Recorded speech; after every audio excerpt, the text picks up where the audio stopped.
morning, welcome to Dog on the Plot, and what a stunning autumnal day.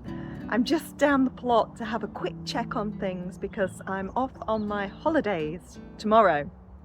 So it's Leicester half term, and usually all my family go away for Leicester half term and I'm stuck working, but it's just sort of happened that I've got a gap in my teaching this year, and it means that I can go away with my family for the first time in goodness knows how long, many years. And I didn't get a holiday over the summer, so I'm really looking forward to it. But before I go, I do have to just make sure everything's going to be okay.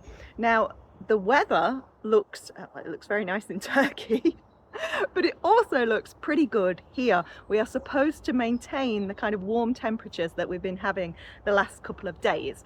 So I'm not too worried, and I think I'm making the decision that I'm going to leave the pumpkins.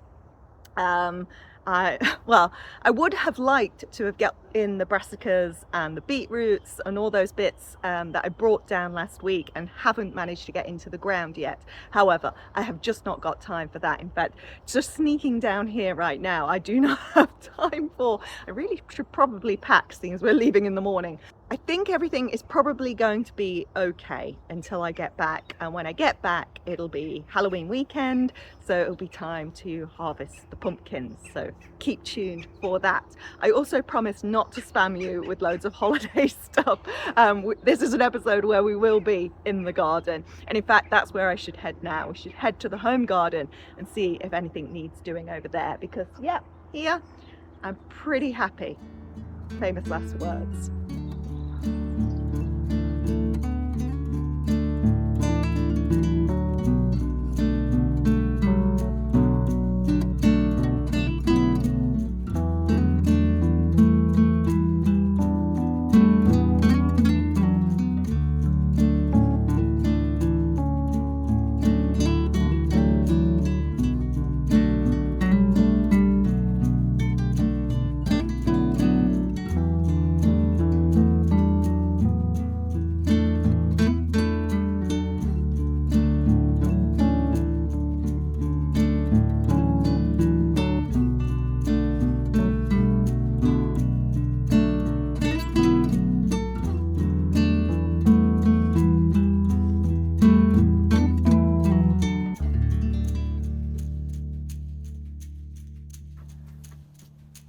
Well, that didn't quite go to plan. It's now about 7 o'clock in the evening. I thought what would happen is I'd come home from the plot, we'd have a look around the garden, see what needs to be done, and then I'd hop on to my meetings, and then I could start packing.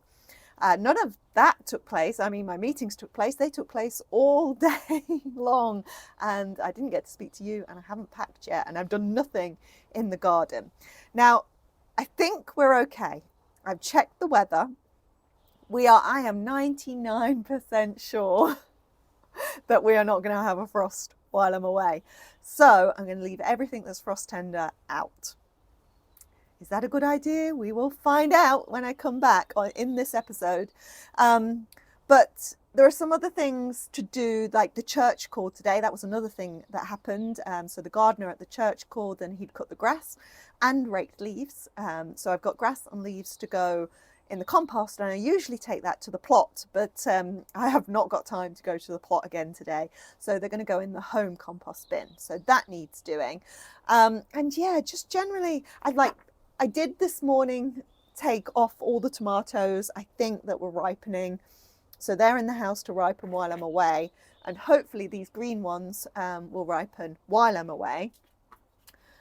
I really wanted to prick out all this stuff. I have watered it, so hopefully it will just continue to grow and be okay, but look, it's getting a bit leggy. I haven't got time. I can't prick those out now. I'm going to have to do that when I get back. And there's all these ones too. Oh, remember all those ones that we sowed? We've got all the lettuces and the coriander. Did the coriander actually come up? It did. I have had very little luck with coriander this year, but that seems to have germinated. We've got loads of cress. We've got one caraway, one dill and one parsley. not going to have much of a herb garden over winter. All of these things, of course, are destined for in here for my greenhouse salad bar over winter once the tomatoes come out. And I did get a notification from Instagram or somewhere this week, and in a previous year, maybe it was last year or the year before, this was all planted up by this time of the year. Well, it's not this year.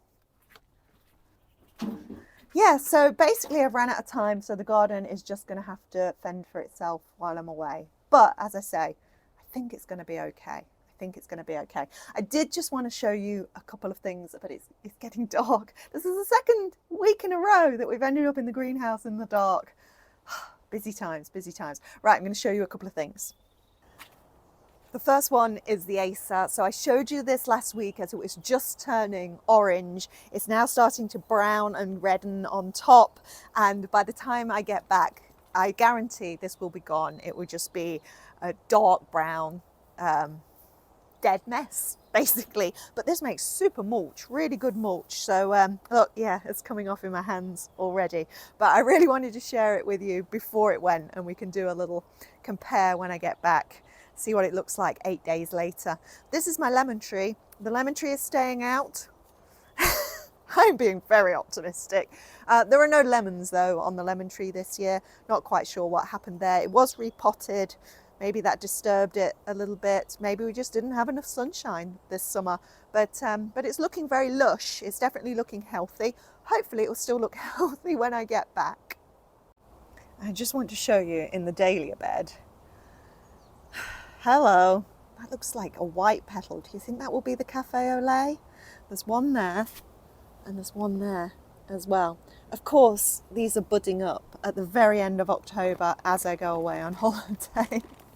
But what are you going to do, hey? What are you going to do? Any other buds on there? Can you see any Dorie? I think there is one over there as well. Well, we'll see. Maybe I'll come back and I'll have dahlias. How lovely would that be? I'll hope for that. Right, I've got a whole pile of grass clippings and leaves and also kitchen waste to go down to the compost heap now. So let's do that before we're in complete darkness. I'm now being lit by the security light, if you're wondering why it's suddenly got light over here. Anything else? I've got the banana plant. I think I'm going to risk it for a biscuit with the banana plant as well. Yeah, it's going to be fine. It's going to be fine. And you know what? Once I'm on holiday, I'm probably not going to think about it that much. She says, will I spend the whole holiday worrying about my garden? Probably. Right, let's head up there and we'll see if there's anything to show you in the vegetable patch before we go.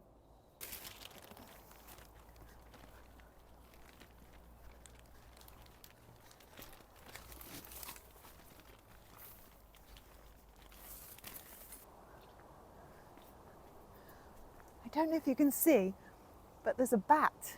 Oh, is that an... Yes, there are two. There are two bats just going up around there. Oh, wow. Oh, that's amazing to see bats, isn't it? I'm sorry, I'm crouching like this. It's not Halloween yet. I'm not coming out of the bushes.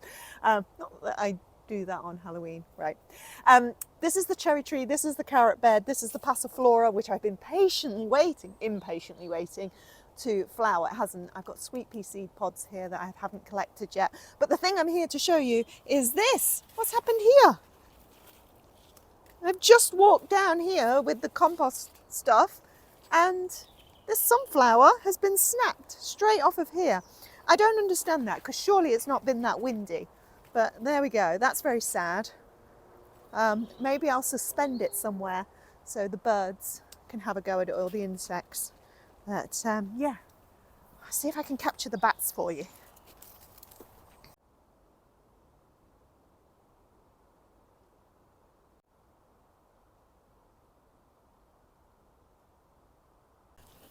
I apologise, it's getting really dark now, but I did just want to come in here. I don't know if you can really tell where we are in the garden. These are the two back beds and they're just full of green now. So yeah, it's kind of hard to distinguish it all.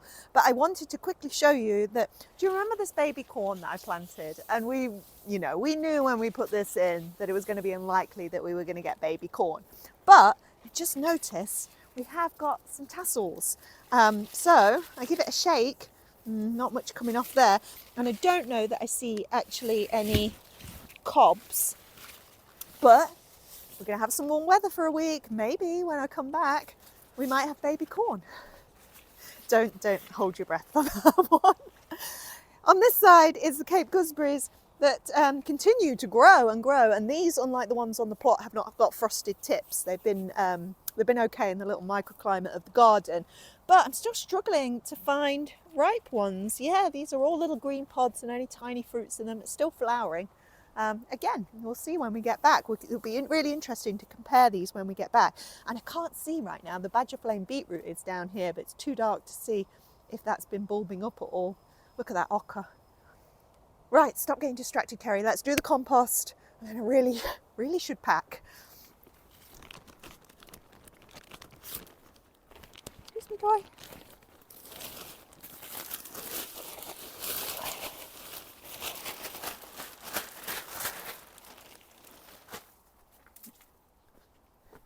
Okay, that's that done.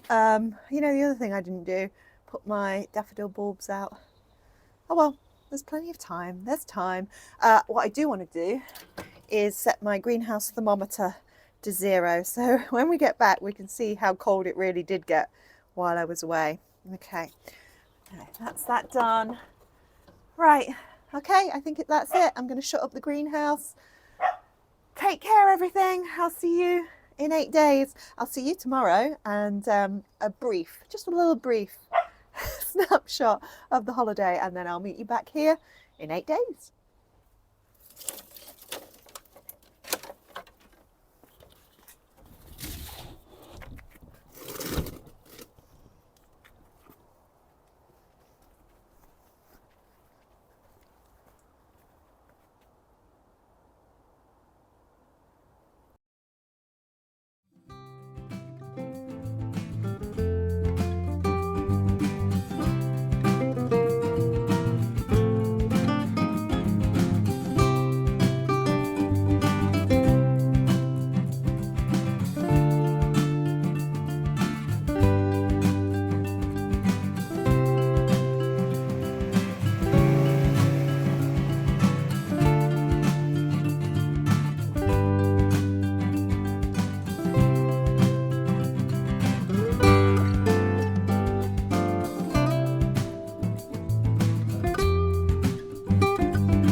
So Kerry, talk us through the vegetable garden. Wow, we have a whole section of lettuces here.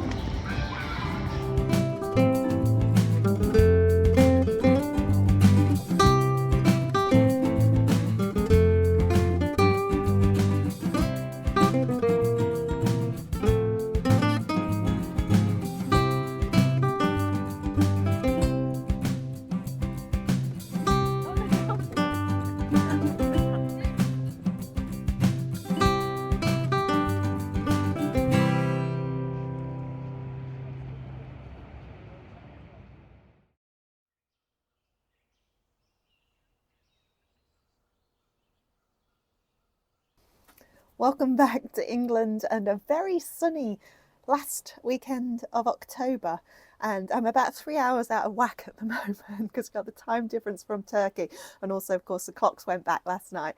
So yeah, I'm a little bit all over the place, but I'm really happy to report that the garden looks good.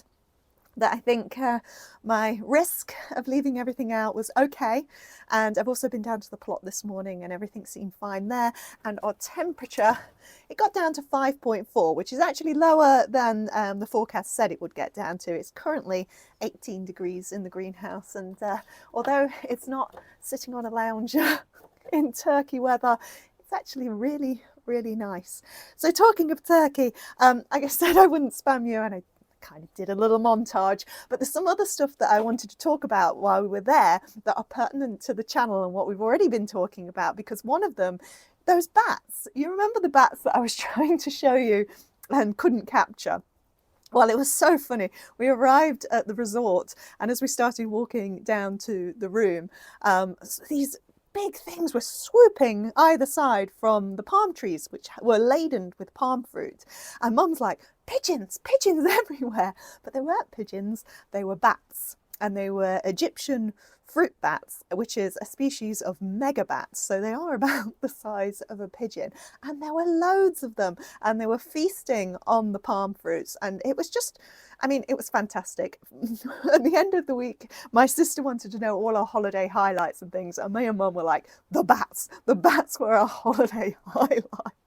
But they really were incredible. We couldn't get over them. But speaking of the palm trees, the other highlight of the holiday, which I hadn't realised going, even though I kind of knew, I guess, the name of the resort. My sister, she booked it all and did it all. But it was called Palm Gardens. And that's because the resort is, I think it was 80,000 square meters, but 50,000 square meters of that is garden. And it's set in these absolutely beautiful gardens. There were 145 palm trees and 175 Washington palm trees. There were over 26 different species of palm trees in this garden. And I know all this because we went on a garden tour. So me and Mum and Mark, we signed up for the garden tour, and it was only like a half hour, but oh, we loved it. It was so fascinating. Most of the trees and things there are about 20 years old, which is when the resort opened. Well, 22 years old, because most went in as 2-year-old saplings. And the gardener, the head gardener who was showing us about, he planted most of them himself. So it was, yeah, really fascinating to go around.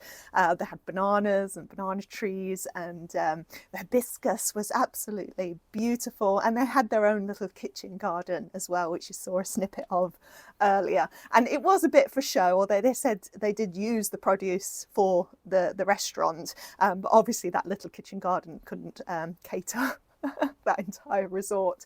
But it was really lovely to see the aubergines and the chilies and the tomatoes, the lettuces, and they had lots of herbs there as well. And of course there were orange trees and pomegranate trees, and what else was there? Kumquats. There were kumquats there, and there was even an apple.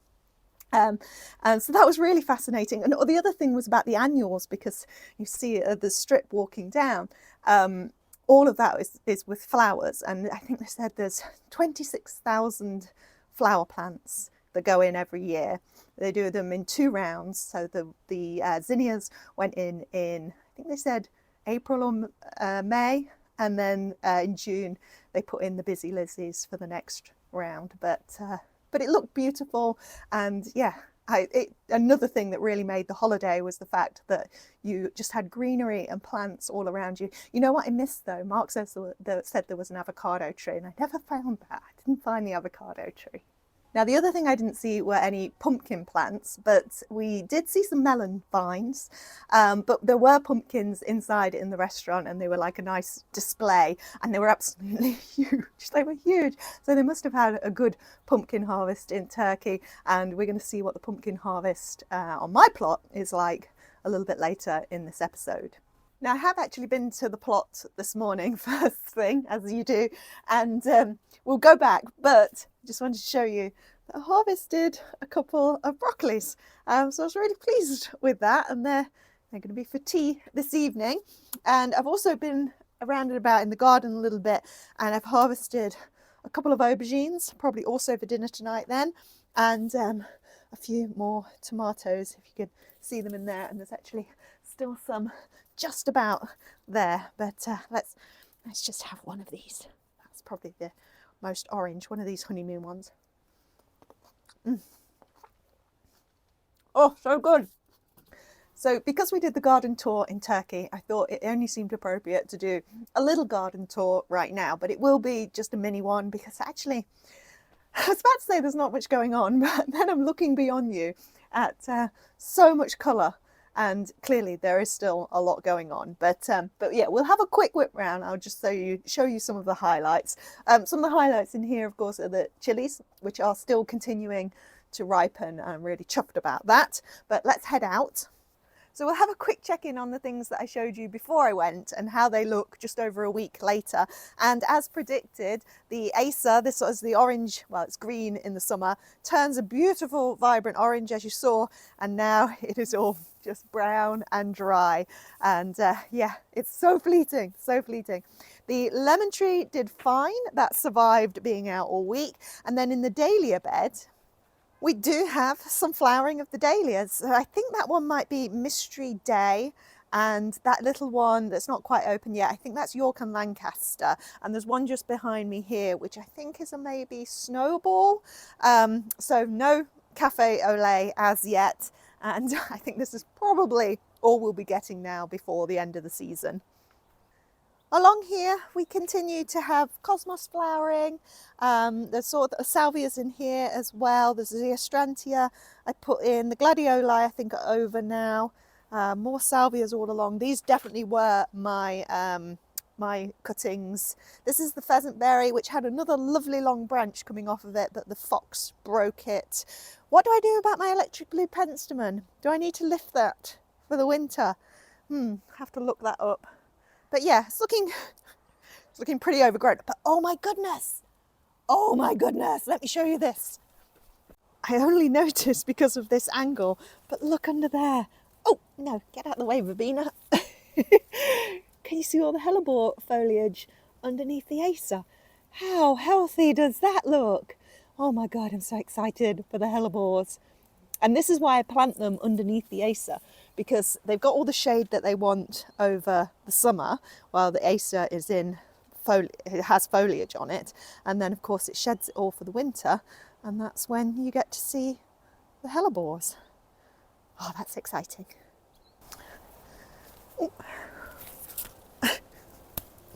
Oh. So moving into the veg garden. There's a little sweet pea really hanging on in there. What's that though? Oh my goodness, it's an achocha. Oh my God, I grew an achocha. I mean, it's not an impressive one, but an actual one. Nothing on this side. I planted them each side of this arch with the idea that we would have achochas everywhere. But instead we have this one wrinkled, weird looking thing, but we might be able to save seed from it.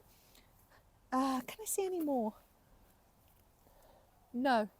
Ah, well, that was unexpected. That was quite exciting. Other side of it is, of course, the oca, which just continues to grow and grow. It looks amazing. Can't wait to harvest it, but not yet. Oh, and the other thing I wanted to show you is around here. And you might not be able to see it because it's quite shaded in this section, but this is the calacarpa, which my cousin bought for me a couple of years ago. And last year, it did nothing, didn't get any of the berries. But this year, there are loads of these absolutely beautiful purple berries. So I'm really pleased with that as well. At the clematis arch, which I shall leave all this foliage up until February. I won't cut it down until February. But what's meant to take over from this is the passion flower. As I said before we left, there are loads and loads of buds on here, but yet to find a flower. So it's another one of those that's a bit of a race against time. Stop! I've just seen a flower. Oh, this is why I didn't notice it. It's pure white. Well, limey green. Oh, well, that's weird. Is that what I bought? I'm going to have to look at my labels. But yes, we have a flower. We have a flower. Okay. On with the tour. Now this is the part that we were struggling to see in the dark before I went away. And we've got the Cape gooseberries here. And I'm sure, yes, I found a ripe one. Yeah. Ah, brilliant. Yes, perfect. The other thing in here, if you remember, was those badger flame beetroot. I have had a little feel around, and there are beetroots underneath, but they're still super tiny. So I'm going to keep that covered, and I might put a proper cloche over those when the temperatures do drop. And then the other thing, of course, was the baby corn. I still can't see any cobs. Nope. But we do have the seeds. So yeah, still a waiting game on that. Still a waiting game. Anything else to show you up here? We've got all the beans. They're all on here. I think these are, I'm pretty sure these are Greek Gigante, although they're not looking particularly Gigante, but they still need to dry out. So they're staying on there. Again, let's hope there's time for them to dry out. And then here in the secret garden, everything's just really doing its thing. These are the Jerusalem artichokes, which are quite floppy now and huge. I did take some of the flowers off and put them in the house because they were pretty, and they don't need their flowers on them for the tubers, but they also, I don't think, harm it if it does flower. When these are looking particularly bad, they will be cut down to the ground, and from then on you can harvest the tubers. Haven't had much of a root around, but I imagine there's going to be quite a harvest under there. What else have we got around here? Oh, don't trip over. Gooseberries are looking fine. Goji berry continues to attack me, but doesn't fruit. What's this one? Jostaberry. The rhubarb, all the foliage has mostly come off of that now, and loads of fennel seed. Look, I should start collecting that. Smells lovely. But other than that, yeah, this area is just ticking over. So I think the only other thing really growing are the parsnips that are still in here. The tender stem broccoli is kind of over now. There's a little bit of amaranth, but mostly it just needs clearing really now. Just wait for those few bits like the ochre. These beds behind me, once the Cape gooseberries and beans and stuff have done, all of that will come out. And yeah, then I'll be preparing the beds for the winter. But at the moment, I think we're in a bit of a transition period, and it's just sort of like, oh my God, look at those. I'm sorry, I'm noticing so much stuff. This is the good thing about doing garden tours or plot tours. You just notice so many things, but look at this. This is the Crazy in Love climbing rose, and it's got 1, 2, 3, 4 buds on it. It's supposed to be attached to this and climbing up it. It's not quite doing that, but oh my, they are going to look absolutely stunning if they come out. I was just setting up to say, oh, these lovely surprises, and then I found another thing, which is this pond plant that has started to flower. I don't know what it is. I'll have to look it up, but wow, that's really, really pretty. I didn't know pond plants would be flowering at the end of October. Speaking of end of October though, and something that is predictable, is the changing of the colour of the ginkgo tree, and it is just starting to turn. That's a really exciting time of the year because it's when the leaves turn yellow that you can start harvesting them for tea.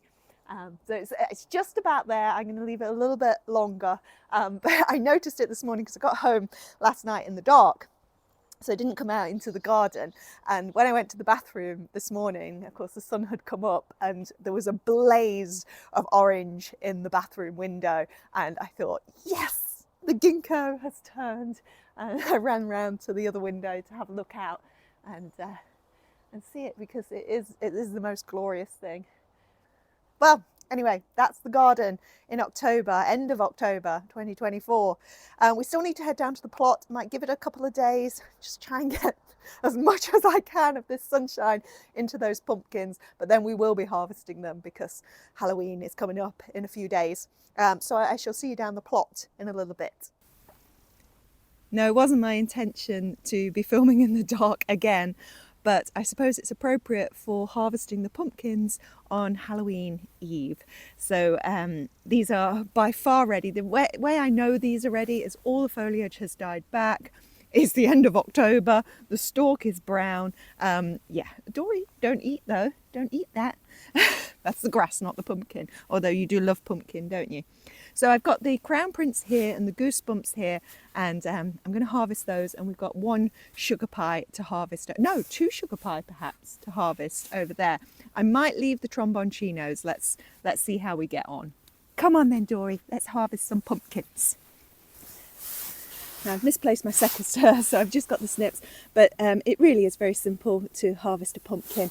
You just want to make sure that you're cutting into the vine rather, it's quite a soggy vine, there we go, rather than the stalk, and that's because this will rot back, and if you cut the stalk it might rot back right to the pumpkin and then it won't store so well. I don't think I'm going to have to store these for too long because I've got so few, so I think they're going to be eaten pretty quickly. And you can see there's oh yeah, there we go, it's definitely died back on the stalk.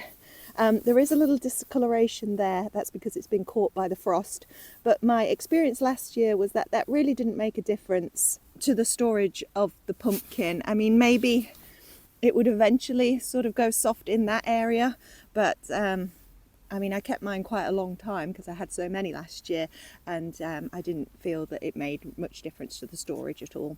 So, okay, there's one. And now for the Goosebumps one. Oh, actually this one, it's just fallen away from the vine, but the stalk is intact. Okay, there it is. Wow. Yeah, that looks good. No rotting, seems really firm. Yeah.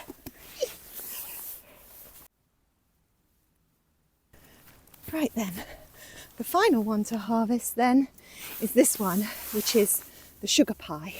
And it has actually gone quite orange. If you remember, I was looking at it green the other day and the stalk had sort of started to go brown, but it was still very green. But it has gone a little bit orange now, so I'm going to get that off at the vine as well. Oh, these snips are really not ideal for this, but there we go. There we go. Little sugar pie. Oh, I'm pleased with that. There is one more sugar pie here, but that one is still green, and I think the birds have been having a nibble on that one, so I don't think I shall bother, and I won't bother with this teeny tiny one down here either.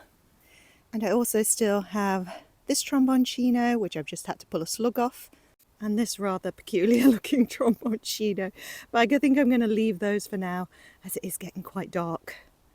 So there we are, a little bit different to last year. Last year I think we harvested 60 plus pumpkins from the plot, and this year I've got 3 and 2 tromboncinos.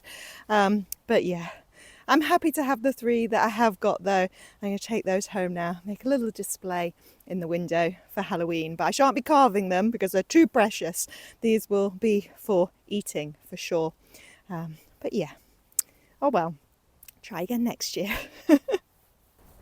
Time for a spooky walk home then, and well, I hope I'll see you next week. Bye.